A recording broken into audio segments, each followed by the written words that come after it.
بسم الله الرحمن الرحيم. الحمد لله الذي أنعمنا بشهر الصيام هدى للناس وبينات من الهدى والفرقان، والصلاة والسلام على سيدنا محمد خير الأنام وعلى آله وأصحابه الإدام إلى يوم القيامة. أما بعد، فقد قال رسول الله صلى الله عليه وسلم: الصوم لي وأنا أجزي به. صدق الله مولانا العظيم وصدق رسوله النبي الكريم، ونحن على ذلك لمن الشاهدين والشاكرين. الحمد لله رب العالمين. يا رب صل وسلم دائما أبدا على حبيبك خير الخلق كلهم. محترم بزرگوں اور دوستوں، اللہ کے فضل اور احسان سے، اللہ کی عنایت کرم سے ہم اس وقت رمضان المبارک کا مقدس مہینہ روزوں کے ساتھ، نماز اور تلاوت کے ساتھ اور تراویح کے ساتھ گزار رہے ہیں۔ روزوں کے متعلق اللہ کے نبی علیہ السلام نے جو بے شمار حدیثیں بیان فرمائی ہیں، ان حدیثوں میں ایک حدیث یہ ہے جس میں اللہ کے نبی علیہ السلام نے فرمایا کہ اللہ یہ کہتا ہے۔ جب کسی حدیث میں یہ جملہ آتا ہے اللہ یہ کہتا ہے تو اس حدیث کو کہتے ہیں حدیث قدسی۔ حدیثوں کی الگ الگ انداز سے الگ الگ تقسیمیں کی گئی ہیں۔ ان تقسیموں میں سے ایک تقسیم یہ بھی ہے کہ اللہ کے نبی علیہ السلام جب بات ارشاد فرماتے ہیں براہ راست، اس میں کسی کا ریفرنس نہیں دیتے، تو وہ ہے حدیث، جیسے انما الاعمال بالنیات، یہ ڈائریکٹ حدیث ہے۔ اس میں اللہ کے نبی علیہ السلام نے کسی کا حوالہ نہیں دیا، ریفرنس نہیں دیا، لیکن کبھی جناب رسول اللہ صلی اللہ علیہ وسلم حدیث بیان کرنے سے پہلے اللہ کا حوالہ دیتے ہیں، کہتے ہیں اللہ یہ کہتے ہیں۔ تو ایسی بہت ساری حدیثیں ہیں اور وہ حدیث کی تمام کتابوں میں جگہ جگہ ہوتی ہیں۔ ایسی حدیث کو کہا جاتا ہے حدیث قدسی، وہ حدیث جس حدیث میں اللہ کے نبی علیہ السلام پہلے اللہ کا حوالہ دیں گے پھر وہ بات بیان فرماتے ہیں۔ مثلا جناب رسول اللہ صلی اللہ علیہ وسلم نے فرمایا یقول اللہ، اللہ یہ کہتے ہیں، پھر آگے وہ بات ارشاد فرمائی جائے گی۔ تو یہ جو حدیث اس وقت میں نے پڑھی یہ بھی حدیث قدسی ہے کہ جناب رسول اللہ صلی اللہ علیہ وسلم ارشاد فرماتے ہیں یقول اللہ، اللہ یہ کہتے ہیں الصوم لی، روزہ میرے لیے ہے، وَأَنَا أَجْزِي بِهِ، اور میں ہی اس کا بدلہ بھی دوں گا۔ اب اس کے بعد سوال یہ ہے کہ اعمال تو سارے اللہ کے لیے ہوتے ہیں، نماز بھی اللہ کے لیے ہے، زکوٰۃ بھی اللہ کے لیے ہے، حج بھی اللہ کے لیے ہے، تلاوت ابھی اللہ کے لیے، صدقہ خیرات اللہ کے لیے، جو کام بھی دنیا میں انسان اخلاص کرے گا تو وہ اللہ ہی کے لیے ہوتا ہے۔ اور ایمان والے سے تو یہی امید ہے کہ ہر کام اللہ کی رضا کے لیے کرنا چاہیے، کیونکہ مشہور حدیث بلکہ بخاری شریف کی پہلی حدیث ہے انما الاعمال بالنیات، اعمال کا دار و مدار نیت پر ہے، تو ہر عمل اللہ ہی کے لیے ہونا چاہیے۔ اگر قیمتی عمل ہے اور اللہ کے لیے نہیں ہے تو اس عمل کا کوئی فائدہ نہیں ہے، یعنی اس پر کوئی اجر و ثواب نہیں ملا بلکہ سزا بھی لگ سکتی ہے۔ اگر کسی نے عبادت کا کوئی کام کیا اور اللہ کے علاوہ کسی اور کو راضی کرنے کے لیے تو سزا لگ جائے گی۔ جیسے آپ نے سنا ہوگا کہ قیامت کے دن سب سے پہلے 3 آدمی جہنم میں ڈالے جائیں گے۔ ان 3 آدمیوں میں سے ایک وہ شخص ہوگا کہ جس نے قرآن پڑھا ہوگا، پڑھایا ہوگا، دین دوسروں تک پہنچایا ہوگا، اور چونکہ اس کی نیت تھی اپنی شہرت کے لیے تو سزا لگ جائے گی۔ اسی طرح سے وہ آدمی جس نے صدقہ اور خیرات کیا ہوگا لیکن شہرت کے لیے کیا ہوگا تو سزا لگے گی اس پر۔ اسی طرح سے جو اللہ کے راستے میں شہید ہوا ہوگا مگر اس نے شہادت کا وہ راستہ اختیار کیا ہوگا شہرت کے لیے تو اس کو سزا لگ جائے گی۔ تو 3 بڑے اعمال، قرآن، صدقات اور شہادت، ان تینوں عملوں پر سزا لگ رہی کیونکہ نیت ٹھیک نہیں ہے۔ تو اعمال تو سارے اللہ کے لیے ہوتے ہیں، پھر اللہ کے نبی علیہ السلام نے یہ کیوں کہا کہ اللہ یہ کہتے ہیں روزہ میرے لیے ہے، باقی اعمال بھی تو اللہ ہی کے لیے ہیں؟ تو جواب یہ ہے کہ باقی اعمال میں اس بات کا خدشہ ہے کہ انسان دوسروں کو دکھانے کے لیے کرے گا، لیکن روزے میں اس بات کا کوئی امکان نہیں ہے کہ انسان دوسروں کو دکھانے کے لیے روزہ رکھے۔ کیوں نہیں یہ امکان ہے؟ جواب یہ ہے کہ اگر کوئی انسان دوسروں کو دکھانے کے لیے روزہ رکھے گا تو دوسروں سے کہتا رہے گا میں روزہ دار ہوں، اندر کھاتا رہے گا، تو روزہ دار ہوا ہی نہیں پھر۔ لیکن اس کے باوجود اگر کوئی آدمی روزے دار ہے اور وہ اکیلے ہونے کے باوجود بھی نہیں کھاتا، پوچھنے والا کوئی نہیں، دیکھنے والا کوئی نہیں، پھر بھی نہیں کوئی کھا نہیں رہا ہے، تو اب یہ جو روزہ رکھ رہا ہے یہ کیوں رکھ رہا ہے؟ کیونکہ اللہ کہتے ہیں اس میں تو صرف خالص میرے ہی لیے ہے۔ بس یہاں سے اب ہمیں بات سمجھنی ہے، دنیا میں صحیح انسان بننے کے لیے سب سے قیمتی دولت، صحیح ایمان بننے کے لیے سب سے قیمتی دولت جو ہے وہ ہے اللہ کا دھیان۔ یہ اللہ کا دھیان اگر انسان کو حاصل ہو گیا تو اس کے بعد پھر بے شمار پریشانیوں سے بچے گا، گناہوں سے بچے گا، مشکل حالات میں پریشان نہیں ہوگا، مصیبت آئے گی تو نہ دماغ میں اور نہ زبان پر غلط جملے آئیں گے، کیونکہ وہ ہر وقت سمجھتا ہے کہ میرا اللہ میرے ساتھ ہے۔ یہ اللہ کا ساتھ ہونے کا تصور، اس کو کہتے ہیں استحضار، اس کو کہتے ہیں معیت، اس کو کہتے ہیں آدمی سمجھ رہا ہے کہ ہر وقت میرا اللہ مجھے دیکھ بھی رہا ہے، میرا اللہ مجھے دیکھ رہا ہے لہذا میں غلطی نہیں کروں گا، میرا اللہ میرے ساتھ ہے لہذا میں گھبراؤں گا نہیں۔ یہی کیفیت جب پیدا ہو جاتی ہے تو اس کے بعد پھر یہ انسان دکان پر بیٹھے گا تو غلطی نہیں کرے گا، یہ انسان دفتر میں بیٹھے گا تو ظلم نہیں کرے گا، یہ انسان سڑکوں سے چلے گا تو اس کی آنکھ غلط نہیں دیکھے گی۔ بس یہ کیفیت پیدا ہو جانی چاہیے کہ ہر وقت میرا اللہ مجھے دیکھ رہا ہے۔ یہ کیفیت پیدا ہونا آسان نہیں ہے، بہت مشکل، لیکن جو ہی یہ کیفیت پیدا ہو جائے گی تو اس کے بعد پھر انسان کا صحیح انسان بننا بہت آسان ہے۔ پھر تو گناہ میں جا کر بھی انسان اپنے آپ کو گناہ سے بچا لے گا، کیوں؟ اس لیے کہ اس کو تصور یہ ہے کہ میرا اللہ مجھے ہر وقت مجھے دیکھ رہا ہے۔ یہ بات اللہ تعالیٰ شانہ قرآن کریم میں جگہ جگہ الگ الگ انداز سے فرماتے ہیں۔ مثلا اللہ تعالیٰ فرماتے ہیں تم انسانوں سے چھپ سکتے ہو، مجھ سے تو نہیں چھپ سکتے۔ یستخفون من الناس ولا یستخفون من اللہ، تم انسانوں سے چھپ، تو یہ کیوں انسانوں نے چھپت؟ تم انسانوں سے چھپ سکتے ہو، مجھ سے نہیں چھپ سکتے، لیکن تمہیں فکر ہوتی ہے کوئی انسان ہمیں دیکھنا نہیں چاہیے، لیکن اس کی فکر نہیں ہوتی ہے کہ میں تو دیکھ رہا ہوں اور مجھ سے تم اپنے آپ کو چھپا بھی نہیں سکتے۔ یا اللہ تعالیٰ شانہ فرماتے ہیں وَهُوَ مَعَكُمْ أَيْنَمَا كُنْتُمْ، تم جہاں بھی رہو میں تمہارے ساتھ ساتھ ہوں، تم جہاں بھی ہو میں تمہیں دیکھ رہا ہوں، تم جہاں بھی ہو مجھ سے تم چھپ نہیں سکتے۔ وَهُوَ أَيْنَمَا كُنْتُمْ أَيْنَمَا تُوَلُّوا فَثَمَّ وَجْهُ اللَّهِ، جدھر تم منہ کرو گے ادھر اللہ ہے، جدھر تم منہ کرو گے ادھر اللہ ہے۔ اس کا مطلب یہ ہے کہ ہم کسی اور طرف منہ کر کے کہیں گے ادھر اللہ نہیں ہے لہذا ہم جو چاہے سو کریں، کہ نہیں، کوئی سمت ایسی نہیں ہے کہ تم اللہ سے چھپ سکو۔ تمہارا تصور یہ ہوگا کیا کہ تم اندھیرے میں چھپ کر کے کوئی کام کرو گے، تو اللہ کے لیے اندھیرا بھی کوئی چیز نہیں ہے۔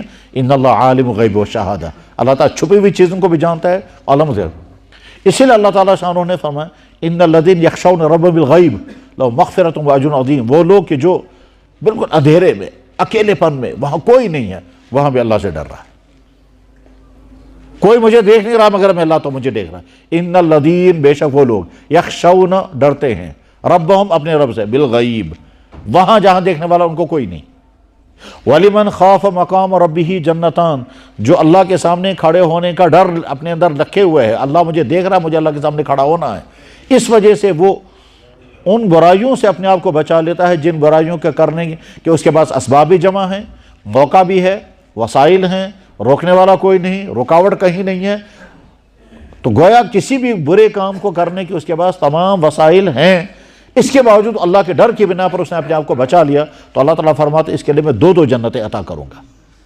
تو یہ جو کیفیت پیدا ہو جاتی ہے کہ اللہ مجھے دیکھ رہا ہے، میں اللہ سے چھپ نہیں سکتا ہوں، اگر یہ کیفیت پیدا ہو گئی تو میرے بھائی اس کے بعد پھر نہ انسان مصیبتوں میں کبھی گھبرائے گا، نہ انسان پریشانیوں میں کبھی مایوس ہوگا، بلکہ یہ سمجھ میرا اللہ میرے ساتھ ہے، میرا اللہ مجھے دیکھ رہا ہے، میں مشکلات میں پھنسوں گا تو میرا اللہ میری مدد کرے گا، اور اگر گناہ کرنے کا وقت آئے گا تو انسان اپنے آپ کو گناہ سے روکے گا۔ یہی ہے روزے کا عام ترین مقصد۔ وہ 24 گھنٹے انسان کیا میرا اللہ مجھے دیکھ رہا ہے، میں دھوکہ نہیں دے سکتا، اور اکیلے پن میں بھی وہ روزہ نہیں توڑتا ہے۔ ایک آدمی اپنے گھر میں ہے، گھر والے جو ہیں وہ کچن میں ہیں، یہ چپکے سے جا کر کے فریج سے پانی کی بوتل نکال کر پیے گا، جوس نکال کر کے پیے گا، دکان سے کیلے لائے گا، دکان والوں سے کہے گا میں گھر کے لیے لے جا رہا ہوں، اور اس کے بعد پھر گھر آ کر کے یا گاڑی میں بیٹھ کر کے یا مسجد کے غسلخانے میں جا کر کیلے کھائے گا، کون دیکھے گا؟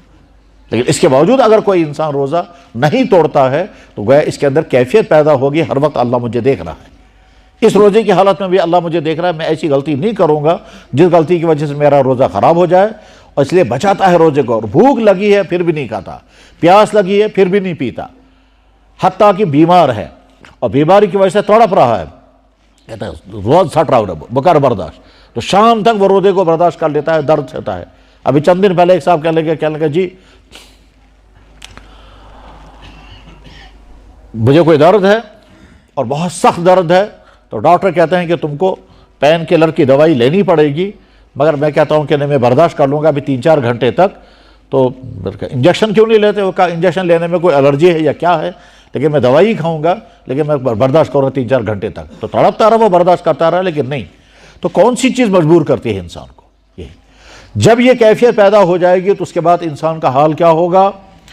اس کی آنکھ غلط استعمال نہیں ہوگی، اس کی زبان غلط نہیں چلے گی، یہ کسی کا پیسہ ہڑپ نہیں کرے گا، یہ کسی کو دھوکہ نہیں دے گا، اس کو ہر وقت یہ احساس ہوگا کہ میرے ہر عمل کا میرا اللہ مجھے دیکھ رہا ہے، مجھے جواب دینا ہے۔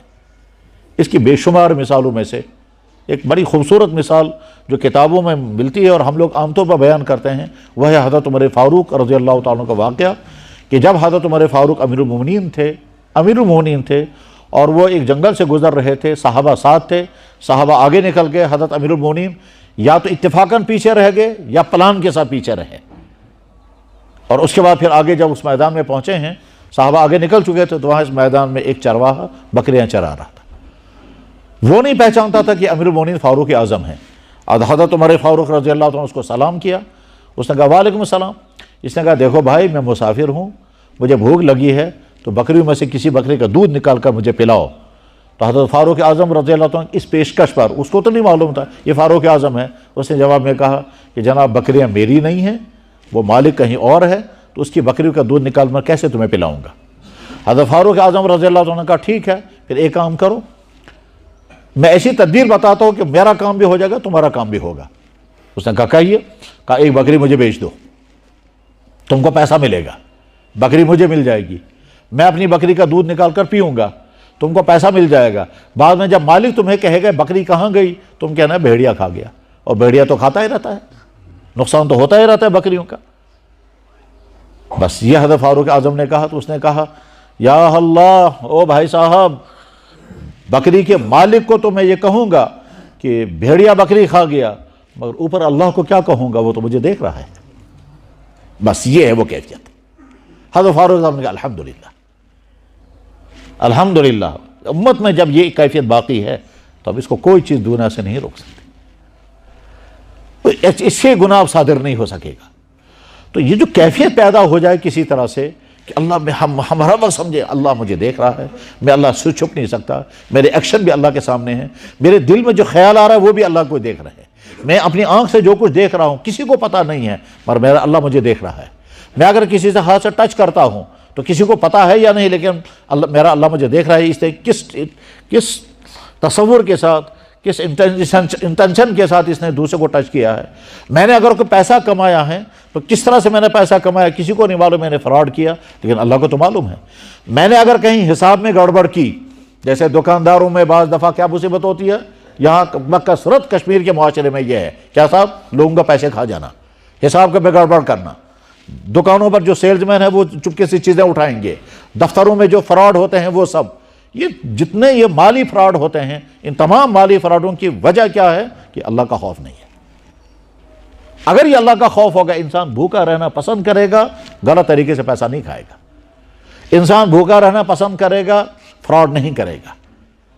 بس اللہ کا ڈر پیدا ہو جانا چاہیے، اور یہ اللہ کا ڈر ایمان کا اہم ترین حصہ ہے۔ اور اگر یہ کیفیت پیدا ہو، ورنہ ایمان والے ہیں لیکن اللہ کا احساس ہی نہیں، حتیٰ کہ آدمی کی حالت یہ ہوتی ہے کہ کہاں اس سے پوچھو، کوئی انسان مجھے دیکھنا نہیں چاہیے، بس اس کی فکر تو ہے۔ اس سے بچنے کے لیے آدمی تدبیر بھی کرتا ہے، دائیں بائیں بھی دیکھے گا، لائٹ آف کرے گا، کہیں اس کو پتہ لگن، حالانکہ انسانوں کو اگر پتہ لگے گا تو اس سے وہ کیا کریں گے۔ اور جس کا سب سے زیادہ ڈر ہونا چاہیے، نہیں اللہ مجھے دیکھ رہا ہے، اسے چھپ نہیں سکتے، اور اس سے چھپنے کی کوشش بھی نہیں کرتے، اور کوشش کریں گے تو چھپ بھی نہیں سکتے ہیں۔ لیکن جب اللہ کا ڈر نہیں ہوتا ہے تو انسان یہی کرتا ہے۔ دنیا میں تمام برائیوں کی بنیاد اللہ کا خوف نہ ہونا ہے، تمام برائیوں کی بنیاد۔ اگر اللہ کا خوف ہے، اس کے بعد اس انسان کو نہ کسی طبقے کا کوئی خطرہ نہیں، کسی فورم کا کوئی خطرہ نہیں، نہ کسی انسان کے ذریعے سے نہیں، اللہ کا ڈر۔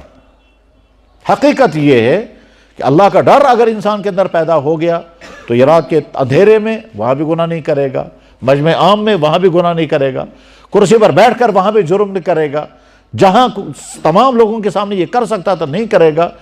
کسی کا ڈر ہے یا نہیں، لیکن اللہ کا ڈر ہے تو گناہ نہیں ہو سکے گا، کیونکہ اللہ کا ڈر انسان کو روک کر رکھتا ہے۔ حضرت فاروق اعظم رضی اللہ تعالیٰ نے ایک مرتبہ تنکا اٹھا کر کے کہا، کاش میں یہ تنکا ہوتا تو قیامت کے دن مجھے کوئی حساب نہیں دینا پڑتا، مجھے کوئی حساب ہی نہیں دینا پڑتا۔ حالانکہ فاروق اعظم رضی اللہ تعالیٰ وہ شخص ہیں فاروق اعظم رضی اللہ عنہ وہ شخص ہیں کہ جن کا نہ جانے کتنی مرتبہ سے اللہ کے نبی علیہ السلام نے جنت کی خوشخبری سنائی۔ صدیق اکبر خلیفۃ المسلمین بن گئے، خلیفہ بن گئے، اس کے بعد نکلے وہ بازار میں کپڑا بیچنے کے لیے۔ تو عمر فاروق آپ کیوں جا رہے ہیں؟ کہنے لگے گھر کا خرچہ چلانا ہے۔ کہنے لگے آپ خلیفۃ المسلمین بن گئے، آپ جب بزنس کرنے کے لیے نکلو گے تو نظام کون چلائے گا؟ کہنے لگے بھائی ٹھیک ہے، مگر آخر گھر کا خرچہ بھی تو چلانا ہے۔ حضرت فاروق اعظم رضی اللہ عنہ نے فرمایا ٹھیک ہے، چند صحابہ کو جمع کر کے بٹھایا اور کہا بھائی خلیفۃ المسلمین کی تنخواہ طے کرنی ہے۔ چنانچہ تنخواہ طے کی گئی، یہ آپ کی تنخواہ ہے۔ وہ تنخواہ بس اتنی تھی جس سے مشکل سے گھر کا خرچ چلتا تھا۔ تو ایک دن ان کی اہلیہ نے کہا کہ اتنا زمانہ ہو گیا، ہم ستو میں نمک ملا کر کے کھاتے ہیں، مشکل سے کبھی روٹی لاتے ہیں اس کے روٹی پکا کر کھاتے ہیں، میٹھی چیز ہم نے کھائی نہیں، تو کب جی چاہتا ہے کہ تھوڑا حلوہ بنائیں گے۔ اب صدیق اکبر رضی اللہ عنہ نے کہا کہ میرے پاس تو اس کے علاوہ کوئی پیسہ نہیں ہے، وہی جو تنخواہ آتی ہے بس وہی ہے۔ بیوی نے کہا ٹھیک ہے، پھر اسے تھوڑا تھوڑا پیسہ بچایا، ایک دو پیسے بچائے، یہاں تک کہ 1.5 مہینے کے بعد پھر انہیں حلوہ تیار کیا۔ تو حضرت صدیق اکبر نے فرمایا یہ حلوہ کہاں سے آیا؟ انہوں نے کہا کہ وہ میں نے تھوڑا تھوڑا پیسہ بچایا اور اس کے بعد پھر اس کے حلوہ تیار کیا۔ تو صدیق اکبر رضی اللہ عنہ نے فوراً فرمایا میں یہ حلوہ نہیں کھا سکتا، اس کا مطلب یہ ہوا کہ اتنا پیسہ ہمارے گھر میں تنخواہ کے نام پر زیادہ آ رہا ہے۔ تو اسی وقت انہوں نے تنخواہ دینے والے افسر کو پرچہ بھیج دیا کہ میری تنخواہ میں سے اتنی کٹوتی کر دو۔ یہ ہے وہ اللہ کا ڈر۔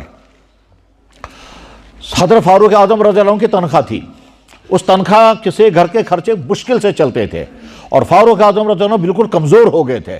تو حضرت علی رضی اللہ عنہ نے چند صحابہ سے مشورہ کر کے کہا بھائی امیر المومنین کی تنخواہ تھوڑی بڑھائیں گے، دیکھو کتنے کمزور ہو گئے ہیں یہ، ان کو وقت کا کھانا بھی نہیں ملتا ہے۔ لوگوں نے کہا بالکل ٹھیک ہے، ہم تو تیار ہیں، مگر یہ ماننے بھی چاہیے پہلے۔ چنانچہ انہوں نے ڈیسائیڈ کر لیا کہ امیر المومنین کی تنخواہ کو اضافہ کر دیا جاتا ہے اور اتنی تنخواہ ان کو دی جائے گی۔ اس کے بعد پھر حضرت علی رضی اللہ عنہ نے کہا تنخواہ کا ہم نے اضافہ کر لیا مگر یہ تو مانیں گے ہی نہیں۔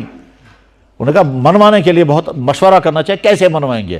تو مشورہ یہ ہوا کہ حضرت فاروق اعظم رضی اللہ عنہ کی بیٹی حضرت حفصہ جو جناب رسول اللہ صلی اللہ علیہ وسلم کی زوجہ محترمہ ہیں، ان کے ذریعے سے اطلاع بھجوائیں گے۔ چنانچہ حضرت حفصہ رضی اللہ عنہ کے پاس لوگ گئے، کہا آپ ام المؤمنین ہیں، فاروق اعظم کی بیٹی ہیں، آپ کی بات شاید مان لیں گے، ہماری تو نہیں مانیں گے۔ چنانچہ حضرت حفصہ پہنچی اور امیر المؤمنین رضی اللہ عنہ فوراً کھڑے ہو گئے احترام میں، کیونکہ وہ بیٹی بھی ہیں مگر حضور کی بیوی ہیں، اس لیے ام المؤمنین ہونے کی حیثیت سے احترام کیا۔ تو حضرت حفصہ رضی اللہ عنہ کا امیر المؤمنین میں آپ کی خدمت میں آئی ہوں، صحابہ نے آپ کی تنخواہ میں اضافہ کر دیا ہے اور مجھے آپ کی خدمت میں بھیجا، آپ کا ایکسپٹ قبول کرنا ہوگا۔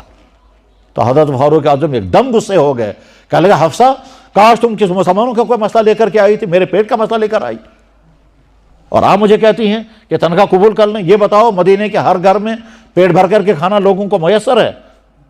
انہوں نے کہا ہم کیسے کہہ سکتے ہیں ہر گھر میں پیٹ؟ کہا جب تک مدینے کے ہر گھر میں پیٹ بھر کر کے کھانا موجود نہیں ہوگا میں تمہاری اضافی تنخواہ قبول نہیں کر سکتا، مجھے اللہ کے یہاں جواب دینا ہے۔ روزے کا اہم ترین پیغام یہ ہے کہ ہمارے اندر یہ کیفیت پیدا ہو جائے کہ میں ہر وقت میرا اللہ مجھے دیکھ رہا ہے۔ یہ دو چیزیں اگر ہمارے اندر پیدا ہو گئی تو بہت بڑی نعمت حاصل ہو گئی۔ ایک یہ احساس پیدا ہو جائے کہ میرا یہ جسم میرے تمام اعمال ریکارڈ کر رہا ہے اور کر رہا ہے، اس میں کوئی شک ہی نہیں ہے، انسان کا جسم انسان کے تمام اعمال ریکارڈ کر رہا ہے، کیونکہ قرآن میں اللہ تعالیٰ نے 3 جگہ یہ بات ارشاد فرمائی کہ ریکارڈنگ چل رہی ہے، تمہارا یہ جسم تمہارے سارے اعمال کو ریکارڈ کر رہا ہے، تم اپنی زبان سے جو بول رہے ہو یہی زبان کل کو اس کی گواہی دے گی، تم اپنے کانوں سے جو سنو گے تمہاری زبان بولے گی اس نے کیا سنا، تم اپنی آنکھوں سے جو دیکھو گے تمہاری زبان بولے گی اس نے کیا کیا دیکھا، تم اپنے پاؤں کو جہاں کے لیے چلاؤ گے تمہاری زبان کل بولے گی اس نے کہاں چلایا تھا ان کو، تم اپنے ہاتھوں سے جو ایکشن جو کام کرو گے تمہاری زبان قیامت، اور تمہاری کھال جس کو ٹچ کرے گی، تمہاری کھال جس کو ٹچ کرے گی، یہ کھال کا لفظ قرآن میں آیا ہے، حتی اذا ما جاؤ شہد علیہم سمعہم وابصارہم وجلودہم، تمہیں سم دی گواہی، تمہاری کھال گواہی دے گی، وقالوا لجلودہم، اور انسان اپنی کھال سے کیا کر لے، وہ شہدتم علینا، تو نے میرے خلاف گواہی کیوں دے دی، قالوا انطقنا اللہ الذی انطق کل شیء، بولنے کی صلاحیت پیدا کرنا اللہ کی قدرت میں ہے، اللہ کسی بھی انسان کے اندر جو زبان معمولی گوشت کا ٹکڑا ہے، اللہ تعالیٰ کے اندر بولنے کی صلاحیت پیدا کرتا ہے، اور بے شمار انسان نہیں بول پاتے ہیں۔ تو غرض یہ کہ بولنے کی صلاحیت پیدا کرنا یہ اللہ کی قدرت میں، اسی نے مجھے کہا بولو تم بھی۔ تو انسان کا جسم ریکارڈنگ کر رہا ہے، اور اللہ تعالیٰ ہر وقت انسان کو دیکھ رہا ہے۔ رمضان کا میسیج یہی ہے کہ اللہ تعالیٰ فرماتے ہیں روزہ جب تم رکھو گے اس کا تو میرا ڈر تمہارے پاس ہے، مجھے یاد رکھے ہوئے ہو۔ رات کے اندھیرے میں تمہارے گھر کے اندر کوئی تمہیں دیکھنے والا نہیں ہے، اس کے باوجود تم نے نہ کھایا نہ پیا۔ کیوں نہیں کھایا؟ کسی انسان کو ڈر نہیں تھا، کوئی میرا ڈر تھا تمہیں، اور تم چاہتے تھے میرا روزہ اچھے سے اچھا ہو جائے۔ اس لیے اللہ فرماتے ہیں روزہ جب بھی انسان رکھتا ہے میرے لیے رکھتا ہے، اس لیے روزے کا خاص انعام تو میں ہی عطا کروں گا۔ بس ہم کوشش کریں اپنے اندر یہ کیفیت پیدا ہو جائے کہ میں جہاں بھی رہوں گا میرا اللہ مجھے دیکھ رہا ہے۔ ہم چاہے اپنے گھر میں ہوں، دفتر میں ہوں، سڑک میں ہوں، بازار میں ہوں، دکان میں ہوں، ہر وقت یہ سمجھے میں اللہ سے چھپ نہیں سکتا، میرا اللہ میرے ایک ایک ایکشن کو دیکھ رہا ہے۔ میں اگر کوئی چیز موبائل میں دیکھ رہا ہوں تو میرا اللہ مجھے دیکھ رہا ہے، یہ کیا دیکھ رہا ہے۔ میں اگر موبائل میں کوئی چیز سن رہا ہوں تو میرا اللہ مجھے دیکھ رہا ہے میں کیا کر رہا ہوں۔ ہم سڑک پر اگر گزر رہے ہیں اور کسی کو نہیں پتا میں کس کو کیا دیکھ رہا ہوں تو خیال یہ ہے کہ میرا اللہ مجھے دیکھ رہا ہے تم کیا کر رہے ہو۔ ہم اگر دفتر میں یا دکان میں کوئی بھی فراڈ کر رہے ہیں، چاہے وہ حساب و کتابوں کا فراڈ کر رہے ہوں، چاہے چیزیں ادھر ادھر کرنے کا فراڈ کر رہے ہوں، اس وقت خیال آ جائے کہ میرا اللہ مجھے دیکھ رہا ہے۔ اگر یہ کیفیت پیدا ہو گئی تو یہ علامت ہے ایمان کی، یہ علامت ہے۔ ایک تو ہے ایمان ہمارے اندر ہے، اور دوسرے بے شمار ان برائیوں سے جن سے بچنا انسان کو مشکل ہے، پھر بچنا بہت آسان ہو جائے گا۔ اللہ تعالیٰ شانہ ہمارے اندر یہی کیفیت پیدا فرمائے، اور اس کیفیت کے پیدا ہونے پر اللہ بہت خوش ہوتے ہیں، کہتا ہے یہ انسانوں کے ڈر کی وجہ سے میرے ڈر کی وجہ سے چھوڑا۔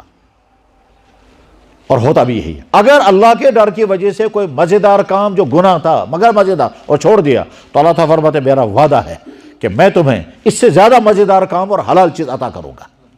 تم نے ایک مزہ چھوڑا میرے حکم کی وجہ سے، میرے ڈر کی وجہ سے۔ تم کہیں سے پیسہ کما سکتے تھے، میرا ڈر کی وجہ سے تم نے نہیں کمایا۔ یہیں اسی شہر میں ایک صاحب جو وفات ہو گئی ہے، انہوں نے مجھے ایک دفعہ مسئلہ پوچھا، کہنے لگا ہمارے پاس ایک بڑا آرڈر آیا ہے، بڑا آرڈر کئی کروڑ روپے کا، اور اس کئی کروڑ کے آرڈر میں اس کو ایک ناجائز کام بھی کرنا تھا۔ تو انہوں نے جب مجھ سے مسئلہ پوچھا میں نے کہا یہ ناجائز ہے، کہنے لگا بہت بڑا آرڈر ہے، بہت بڑا نفع ہو جائے گا۔ تو میں نے کہا اس میں یہ چیز ناجائز ہے۔ کہنے لگا سنو بلا ہی تیرے بلا مارو۔ لیکن اس کے 2 یا 3 مہینے کے بعد ان کو اس سے بڑا آرڈر اس سے حلال طریقے سے آیا، اور جتنا پہلے حرام ذریعے سے جو پیسہ کمانے کی امید تھی اس سے ڈبل پیسہ کمایا حلال ذریعے سے۔ اور نے خود مجھے کہا، کہنے لگا خدا ان کو عجیب، میں نے کہا یہ تو اس وقت جو تم نے حرام چھوڑا اس حرام کے بدلے اللہ تم کو حلال عطا فرمائے۔ اسی شہر میں یہ واقعہ ہوا۔ باقی بہت سارے لوگ شاید، بلکہ ممکن ان کا کوئی آدمی یہاں ہوگا بھی جس گھر میں یہ واقعہ ہوا ہے۔ غرض یہ کہ اللہ کے ڈر سے انسان کسی حرام سے بچے، اللہ کے ڈر سے انسان کسی آنے والے پیسے کو دھکا مارے کیونکہ وہ حرام تھا، اللہ کے ڈر سے انسان نے اپنی آنکھ کو اپنی زبان کو قابو میں رکھا تو اللہ تعالیٰ شانہ متبادل لازماً عطا کرتے ہیں، یہ اللہ کا وعدہ ہے۔ بس کوشش کریں ہر وقت اللہ کو دھیان میں رکھیں، اللہ کو یاد رکھیں، اللہ کا ڈر دل میں بٹھا کر رکھیں، اور یہ نعمت اگر حاصل ہوگی تو یہی ایمان کی اہم ترین صفت ہے۔ وآخر دعوانا ان الحمد للہ رب العالمین برحمتک یا ارحم الراحمین۔